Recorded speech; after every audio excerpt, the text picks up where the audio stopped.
오늘은요, 여러분에게 제철 과일을 이용해서 정말 맛있는 디저트를 만들 수 있는 방법을 알려드리겠습니다. 저는요, 여러분에게 항상 맛있고 행복한 디저트를 설명해드리고 있는 베이켓의 향신호동 페이스트리 셰프 버나드 송입니다. 자, 오늘은 제철, 제가 요즘에 정말 미쳐있는 과일이 있어요. 진짜 제가 하루에 2개씩 또는 3개씩 복용하고 있는 진짜 제가 최애하는 과일인데, 이 과일을 어떻게 하면 맛있게 먹을 수 있을까를 고민해 보다가 엉트르메를 오늘 한번 만들어 보면 어떨까를 고민해 봤고요. 계절이 바뀌셔서 제철 과일이 바뀐다 하더라도 과일만 바꾸셔도 충분히 다양한 디저트를 만들 수 있는 궁극의 레시피 또한 같이 알려드리겠습니다.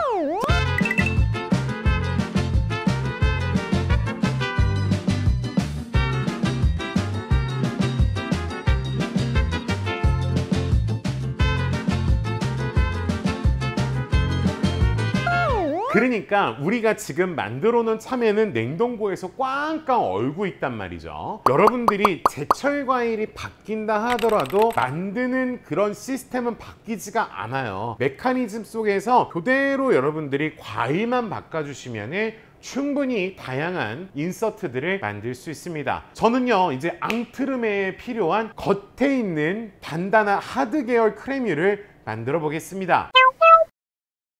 오늘 이제 바닐라 크림인데 우유하고 생크림을 먼저 살짝 끓여 주셔야 돼요. 어느 정도 끓이셔야 되냐면 일단은 한 60도 요 정도. 자, 우유는 200g을 넣을 거예요.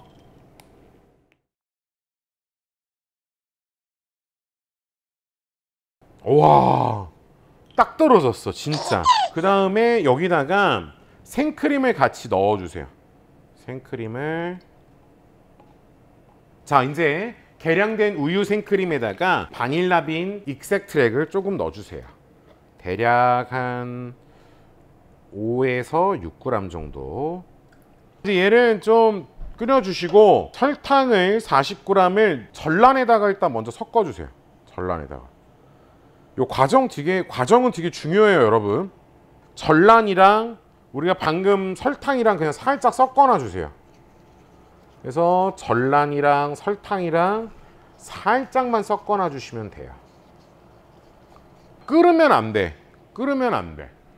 팔팔 끓으면 안 되고. 자, 우리가 지금 설탕이랑 전란이랑 비벼 놓은 데다가 우유를 조금씩만 부어주세요. 아주 조금만. 자, 우유를 조금만 섞어놔 주세요, 여기다가. 왜 이렇게 섞는 이유는 한 번에 뜨거운 데에 들어갔을 때 얘네가 익지 말라고 그렇게 하는 거예요. 익지 말라고. 너무 뜨겁지 않은 우유에다가 방금 우리가 섞어놨던 거를 조금씩 풀어주세요.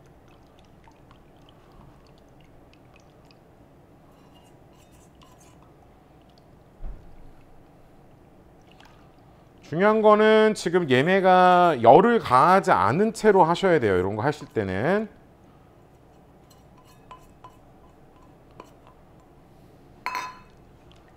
자, 이제 이렇게 해서 끓이면 커스터드가 되는 거야. 커스터드가 앙글레즈가 되는데, 그 사이에 우리가 이제 화이트 초콜릿이랑 젤라틴 마스를 같이 준비해 놓을 거예요.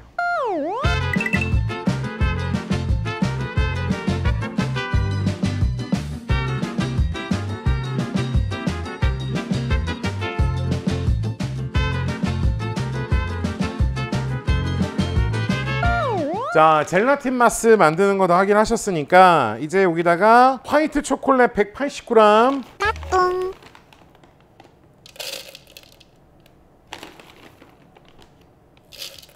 자, 그다음에 180g의 화이트 초콜릿에다가 오늘 만들어 놓은 젤라틴 마스를 자 18g 정도를 넣어 주세요.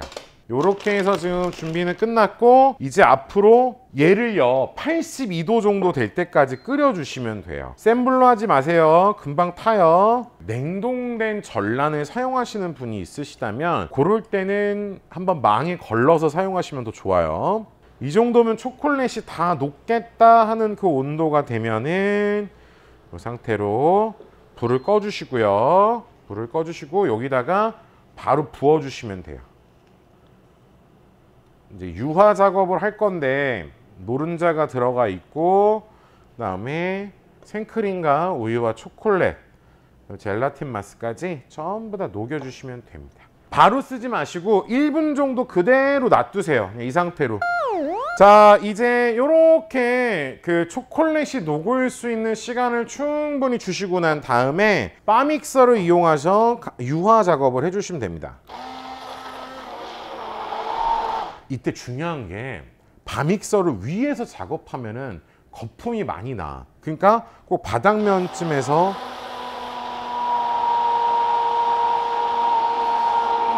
그리고 초콜릿이다 보니까 겉면에 이렇게 뭐 초콜릿이 안 녹을 수 있는 부분들을 미리미리 체크해 놓고 바 믹서로 돌려주시면 돼요.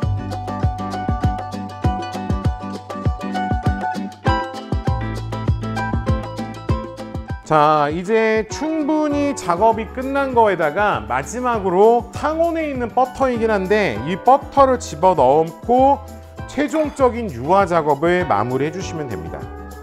요거는 이제 제품의 고형분을 올리고 지방량을 늘려서 잘 뭉치고 굳힐 수 있게 작업을 하는 거고 풍미를 주는 거예요.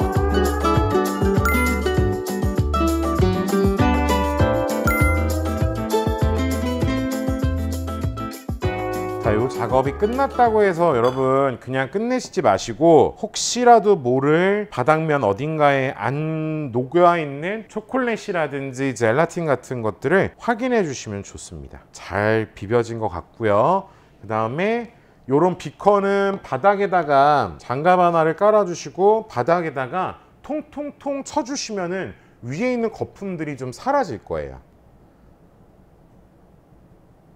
이게 만약에 귀찮으시면 그냥 망에다가 걸으시면 돼요.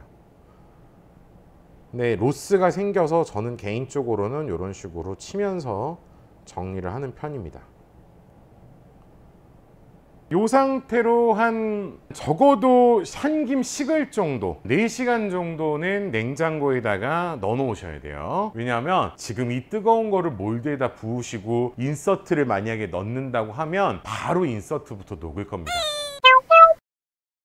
안정화가 냉장에서 되면은 이렇게 젤라틴 마스가 들어갔으니까 푸딩 같은 느낌일 거예요. 자, 요거를 이제 통에다가 부어 주시고 이렇게 준비를 해 주시고, 자, 젤라틴이 들어가 있는 이런 베이스들은 조금 높은 스피드로 좀 돌려 주셔야 돼요.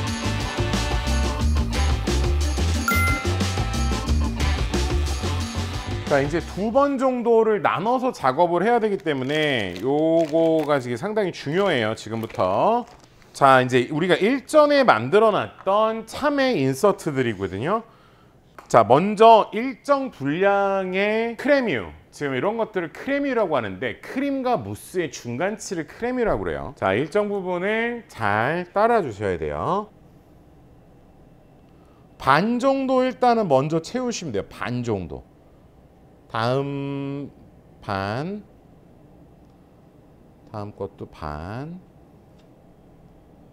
그 다음에 얘도 반 정도 넣어주시고, 얘도 마찬가지로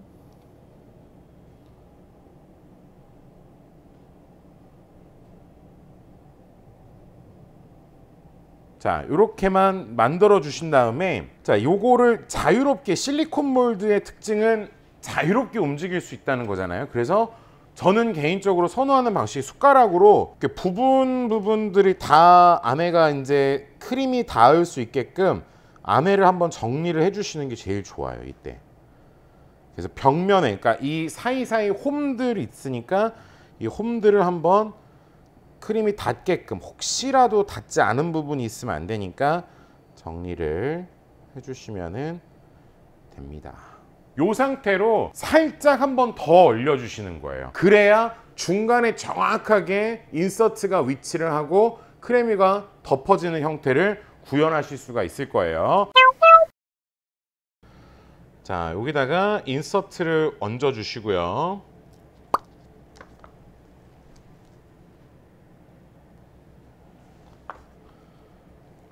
자, 이제 이렇게 인서트를 얹어 주시고 난 다음에 위에다가 아까 남은 크레뮤를 전부 다 얹어주시면 됩니다.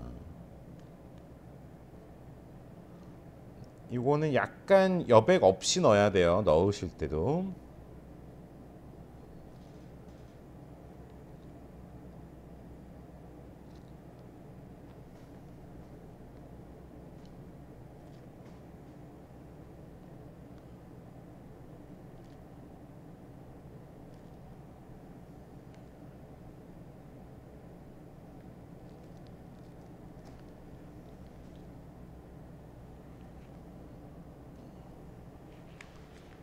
자, 이제 이렇게 완성이 다 되면은 이 상태에서 기포를 우리가 많이 없애줘야 되잖아요. 그래서 이 판채로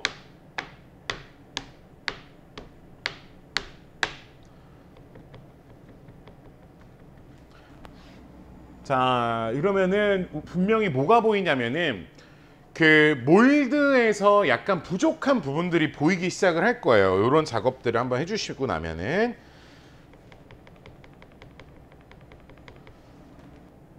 꽉 채우시는 게 포인트예요, 여러분. 이게 가급적이면은 꽉 채워야지 우리가 이게 제품화 되었을 때의 모습을 보고 나면은 아, 그래서 이걸 꽉 채워야 되는구나, 이런 게 눈에 보이실 거예요. 자, 이 상태로 온전하게 냉동실에서 적어도 12시간 이상의 시간은 보내주셔야 됩니다.